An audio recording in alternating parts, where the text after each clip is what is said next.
guías y en los libros de farmacología paciente. Lo define como un paciente que cursa con síntomas de insuficiencia cardíaca. El principal síntoma de insuficiencia cardíaca es la disnea, la falta de aire. Ya en semiología han avanzado como signos, síntomas. Estamos en eso. Ya, está bien. Síntomas, ya ustedes saben qué es lo que es el paciente. Entonces, ¿qué síntomas tiene un paciente con insuficiencia cardíaca? Va a tener disnea, va a tener palpitaciones, puede tener incluso angina, dolor de pecho. Todos estos son síntomas, lo que el paciente nos va a manifestar. Que tenga signos de insuficiencia cardíaca, edema, periférico, ya vamos a hablar de por qué se produce el edema. Estertores crepitantes, el estertor, como ustedes saben, es el ocupamiento del alveolo por otro componente, ya sea trasudado o exudado, ¿cierto? El sonido es un sonido como reventando las burbujitas de aire. Estertores crepitantes, ¿cierto? Sí. Ingurgitación yugular, que puede ser grado 1, grado 2, grado 3, grado 4. También son signos de insuficiencia cardíaca, la hepatomegalia, en este caso congestiva, hepatomegalia. Síntomas y signos de insuficiencia cardíaca y evidencia objetiva de anomalías estructurales o funcionales de insuficiencia cardíaca. En la radiografía, ¿qué vamos a observar? Cardiomegalia, ¿no es cierto? Ustedes ya saben que grado 1, grado 2, grado 3, grado 4. Corazón grande. ¿Qué más se puede observar en un paciente con insuficiencia cardíaca en una placa radiográfica? Congestión iliar puede estar en la parte con infiltrados, el infiltrado se va a ver blanco en la radiografía. Congestión iliar, incluso puede haber un infiltrado difuso, un paciente que está con edema agudo del pulmón. En la ecocarioscopía o el ecocardiograma vamos a observar ventrículos con paredes dilatadas, hipocontráctil. Obviamente vamos a hablar que existe insuficiencia cardíaca sistólica y diastólica, y podemos tener un paciente con insuficiencia cardíaca que tenga unas paredes ventriculares normales. Eso lo vamos a aprender el día de hoy.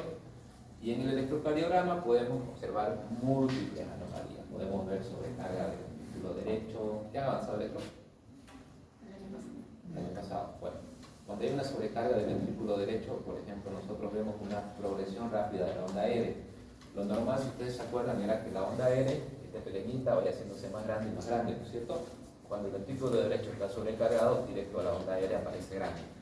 Puede haber una sobrecarga del ventrículo izquierdo, como el índice de calor, ya saben, SNP1 más NP5 mayor a 35, trastornos de repolarización, puede haber. Hablar de electro es unas 3 clases en realidad, así que no vamos a entrar mucho a detalle. Simplemente decir que tiene que haber un hallazgo objetivo de una anomalía estructural o funcional. ¿Ya?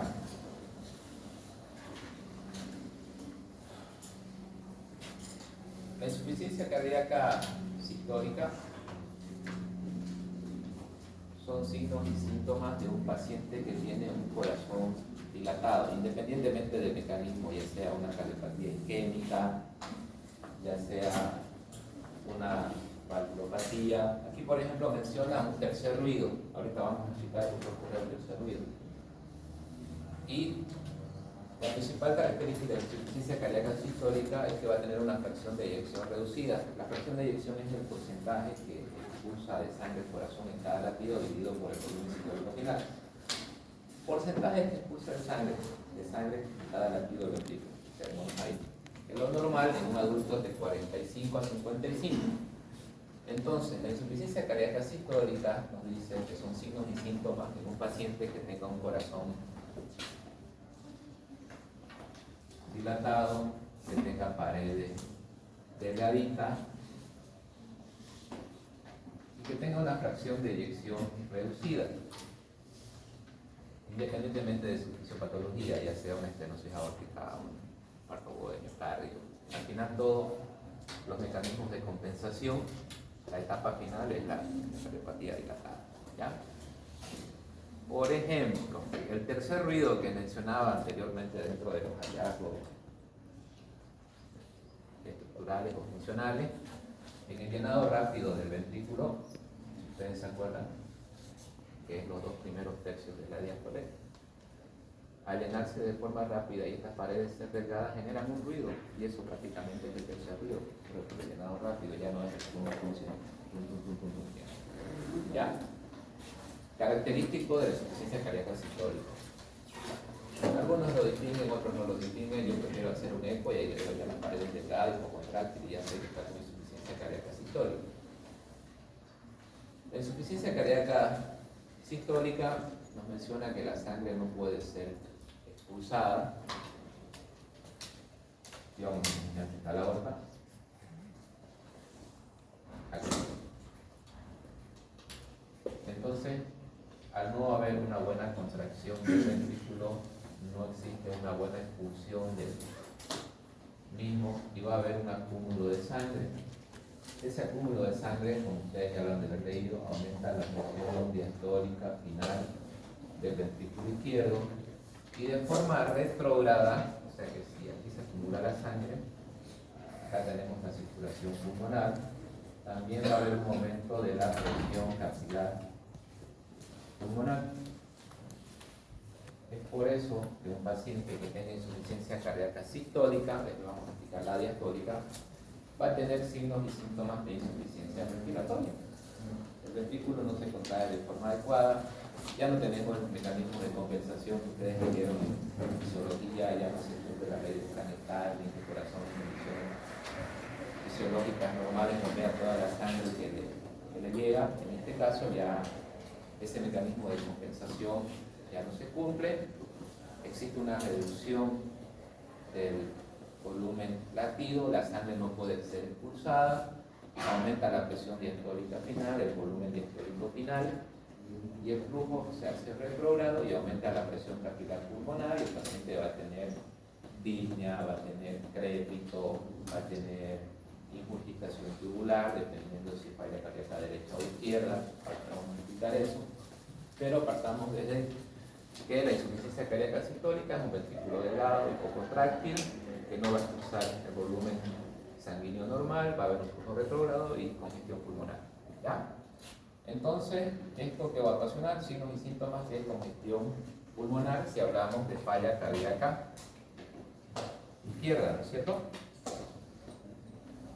Pero si ya es un paciente que tiene una miocardiopatía global y tiene una falla cardíaca derecha, también sus paredes derechas están delgadas, por el mismo mecanismo de sobrecarga va a generar infiltración yugular, va a generar hepatomegalia, va a generar congestión renal, y ya vamos a observar en ese paciente hepatomegalia, infiltración yugular, oliguria por la falla cardíaca derecha.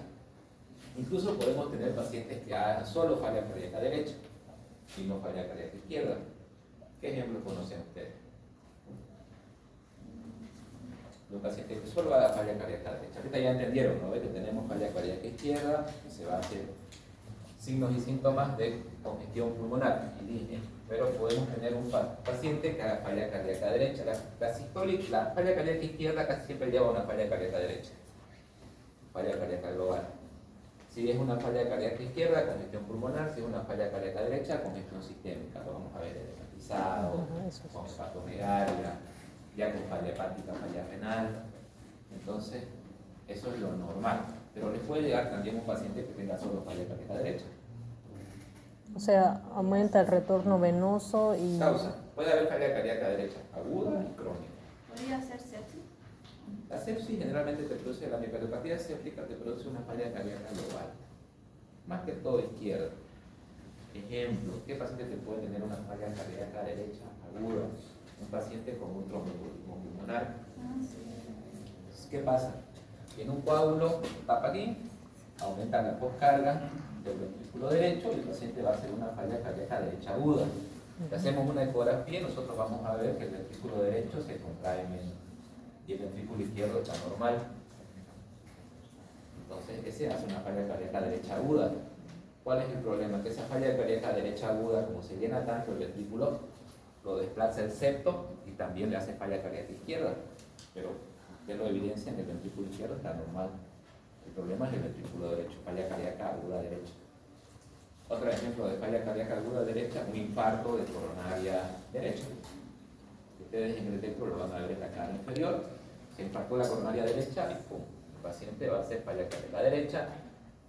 Contraindicado darle vasodilatadores o nitroglicerina, va a empeorar que parte del tratamiento del infarto. O sea que si ustedes no saben distinguir un infarto de coronaria derecha y inician nitroglicerina, el paciente se va a poner peor. Generalmente responden bien al líquido. Entonces, paradójico, ¿no? Porque generalmente el paciente con falla cardíaca le restringimos los líquidos. Pero en este caso, como es el ventrículo derecho, se le puede administrar líquido. Otro ejemplo de falla cardíaca derecha crónica, los pacientes con EPOC. ¿Ya? Ejemplo, para que ustedes conozcan. Ahorita simplemente saber que tenemos una insuficiencia cardíaca sistólica que se caracteriza por tener una fracción de eyección reducida, un ventrículo hipocontráctil, que eso genera un aumento de la presión diastólica final, un flujo retrógrado, aumento de la presión pulmonar, y eso nos va a generar los mismos síntomas de un paciente con insuficiencia cardíaca a nivel pulmonar y a nivel sistémico cuando ya tienen falla cardíaca derecha, circulación mayor y circulación menor. ¿Eso se entiende? Bueno, ¿o no se entendió? Doctor, cuando se refiere a la disminución del volumen de eyección, ¿son los 70 ml? Exactamente. El volumen latido son 70 ml y ahorita vamos a hablar cuáles son los mecanismos de compensación y cómo se generan todos estos cambios. ¿Ya?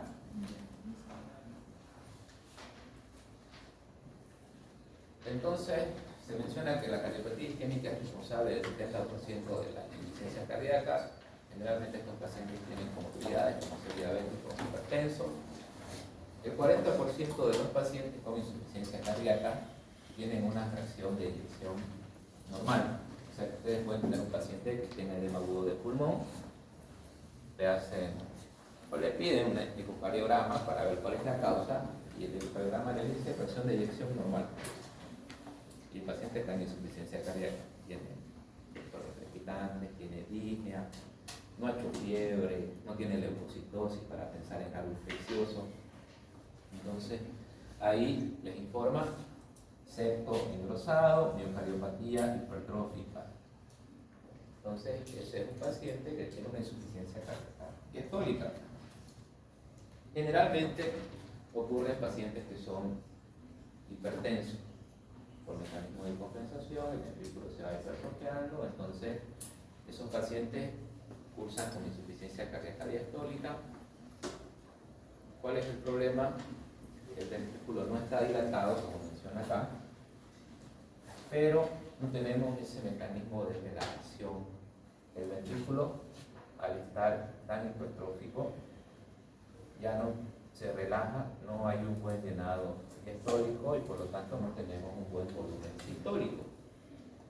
Dicho de otra forma, ocurre lo mismo, aumenta la presión diastólica final, pero en este contexto ya no es porque el ventrículo esté delgado o no pueda contraerse, sino porque no hay un buen llenado diastólico, porque el ventrículo es muy grande. Estos pacientes generalmente responden a lo que está bloqueando, no importa.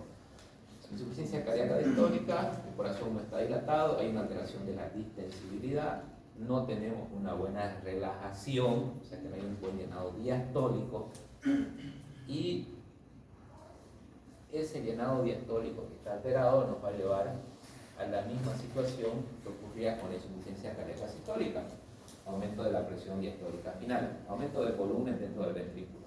En este caso es aumento de la presión, no el volumen, solo la presión.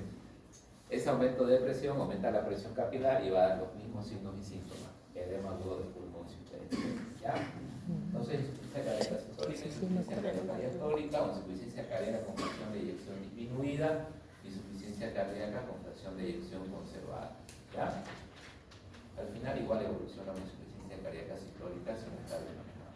Doctor, en esta insuficiencia aumenta el grosor de la pared. Sí, se hipertrofia. Está hipertrófico, en el otro las paredes ya están delgaditas. En este paciente las paredes están hipertróficas, contrae bien, pero lo que está alterado es la diástole. Por eso es diastólica, no se llena. Sería una hipertrofia Concéntrica, exactamente. Que es el principal mecanismo de compensación, sobre todo mecanismos de sobrecarga de presión, hiperpresión, estenosis aórtica, por ejemplo. El ventrículo tiene que generar mayor fuerza, eso es una hipertrofia, y esa hipertrofia la puede llevar a una disfunción diastólica. ¿Ya? Bueno. Doctor, También un síntoma puede ser que el edema se traslada a los miembros inferiores. Depende. Generalmente estos pacientes que tienen disfunción diastólica, el principal síntoma es pulmonar, porque la función del ventrículo derecho no está tan afectada. Cuando el paciente ya tenga edema en miembros inferiores, tenga infiltración yugular y tenga hepatomegalia, es porque el ventrículo derecho también está fallando. Insuficiencia cardíaca global. Y esos pacientes ya son los pacientes que están mucho más avanzados. El paciente con insuficiencia cardíaca diastólica, por lo general, es un paciente mal controlado, hipertenso, que está iniciando su cardiopatía. Casi no llevan insuficiencia cardíaca del ventrículo derecho. Puede ocurrir, pero el que generalmente se presenta es el ya que tiene insuficiencia cardíaca global. Ese paciente que ya las paredes, todo el corazón está dilatado y poco extraño.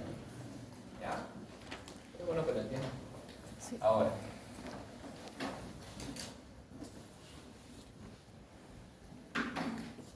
se puede hablar también de insuficiencia cardíaca de nueva aparición, primer episodio, un paciente que se esté cursando con un infarto, un paciente que tenga una miocarditis por sepsis, transitoria, insuficiencia cardíaca asintomática durante un periodo de tiempo y que se recupera la función cardíaca. Por ejemplo, un paciente que tenga una miocarditis, ya sea viral o bacteriana, puede llegar a recuperar. Crónica, que se desarrolla a lo largo de meses o años, lo más frecuente. Aguda, de rápida aparición, que puede ser por un infarto, que puede ser por una disfunción valvular aguda en el caso de una endocarditis, que puede ser por una miocarditis, o lo más frecuente, que es el empeoramiento de un paciente que ya tiene una insuficiencia cardíaca, la descompensación de un paciente con insuficiencia cardíaca. ¿Cuándo se descompensa? Con cualquier infección, con mal uso de sus medicamentos, muchas veces con sobrecarga, a veces están hospitalizados y que también mucho líquido y descompensan. El empeoramiento o descompensación, como menciona, de la insuficiencia cardíaca crónica es el responsable del 70% de la internación. O sea que generalmente los pacientes que se descompensan son pacientes crónicos. ¿Ya? La regulación de la función ventricular. Esto ya lo mencionamos anteriormente. Dijimos que la función del ventrículo era prácticamente la unión de 4 factores: el volumen minuto o gasto cardíaco, la cantidad de sangre que impulsa el corazón en un minuto, ¿no es cierto? Que es igual a volumen latido, que son 70, 60 ml, 100 por frecuencia cardíaca. Aproximadamente eso va a ser nuestro volumen minuto o gasto cardíaco. El volumen latido depende de la precarga. ¿Qué es la precarga? La sangre que llega al corazón. La precarga es el retorno venoso, ¿no es cierto? En otras palabras, depende de la distensibilidad del ventrículo, depende del retorno venoso sanguíneo, obviamente, y de la contracción auricular. Esos son los factores que van a determinar la precarga. El retorno venoso, quedémonos ahí, ¿ya? La postcarga, la resistencia vascular periférica, que ya saben que está representado en urina, que es un mecanismo de compensación para mantener la presión arterial, y la contractibilidad, que es el efecto homotrópico del corazón. Estos 3 factores van a determinar el volumen latido, y eso lo multiplicamos por la frecuencia cardíaca y vamos a tener nuestro gasto cardíaco. Cada uno de estos factores se puede alterar por diferentes mecanismos, como también tenemos medicamentos que van a actuar a cada uno de los niveles. Por ejemplo, ¿qué medicamentos nos pueden disminuir la precarga? La precarga quiere decir volumen. El paciente está sobrecargado de volumen. ¿Cómo puedo contrarrestar eso? Con diuréticos. Diurético, está bien. La postcarga. Paciente, ¿cómo puedo hacer que disminuya la postcarga? Vasodilatación, está bien. Si está descompensado, obviamente puedo usar nitroglicerina, vasodilatadores, va a disminuir la resistencia vascular periférica y vamos a usar el gasto cardíaco. Bueno, si es un paciente crónico que queremos que no se descompense, ¿qué medicamento sugerir?